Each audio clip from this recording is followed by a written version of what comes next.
দেশবাসীকে বার্তা দিতে চাচ্ছি আসলে দেশের যে পরিস্থিতি, দেশ বিশ্ব সব মিলায় আসলে সবার মধ্যে যে হিংসাটা, বিদ্বেষটা আসলে সেটা বাদ দিয়ে নতুন করে শুরু করা উচিত।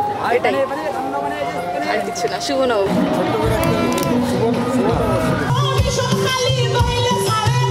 সবাইকে শুরুতেই 1432 বঙ্গাব্দের বৈশাখী শুভেচ্ছা। আমরা চাই আগামী বছরটা আমাদের না শুধু সমস্ত পৃথিবীর মানুষের জন্য সুখ শান্তি বয়ে আনেন, এবং সবাই আমরা একটা নতুন সূচনার, নতুন বছরের এবং নতুন প্রত্যাশায় বছরটা শুরু করতে চাই।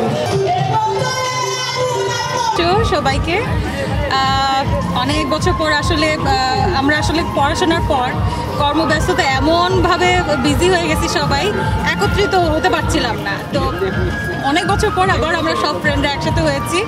এটা আসলে মানে শুক্র শনিবার তো এমনি বন্ধ থাকে, তো আজকে বন্ধটা আর শুভ নববর্ষ মানে সব কিছু মিলে আমাদের খুব ভালো লাগতেছে আর আমরা খুব এনজয় করতেছি।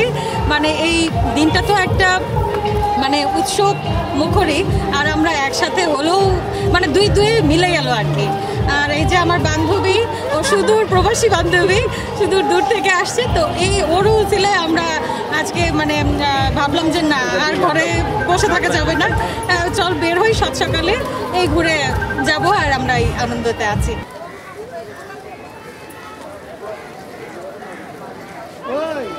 না, আসলে আমরা যারা প্রবাসে থাকি তাদের কাছে এই নববর্ষটা অনেক বেশি মনে করার মতো একটা দিন, কারণ আমাদের ঐতিহ্য, আমাদের সংস্কৃতি আমরা সব কিছু তুলে ধরতে পারি এই নববর্ষে। তো আমরা অবশ্যই যারা প্রবাসে থাকি তারা এই দিনটাকে আমরা অনেক বেশি মিস করি।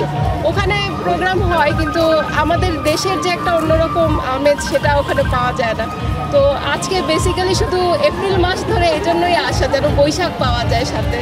সবাইকে শুভ নববর্ষ, নববর্ষের অনেক শুভেচ্ছা। সবাই অনেক ভালো থাকবেন, দেশটাকে যত্ন করবেন, যেন আমাদের দেশটা সুন্দরভাবে আমরা গড়ে তুলতে পারি, আমাদের স্বপ্নের মতো যেন আমরা করতে পারি।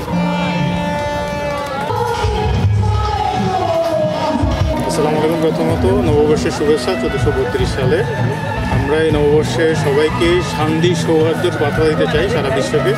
সারা বিশ্বে যে বিশৃঙ্খলা সৃষ্টি হয়েছে, এটাতে আসলে আমরা জাতি ধর্ম বর্ণ নির্বিশেষে অনেক ভেদাভেদ সৃষ্টি হয়ে গেছে। তো জাতি ধর্ম বর্ণ নির্বিশেষে আমরা যেন শান্তিতে সুশৃঙ্খলভাবে পৃথিবীতে সুন্দর একটা পৃথিবীতে বসবাস করতে পারি।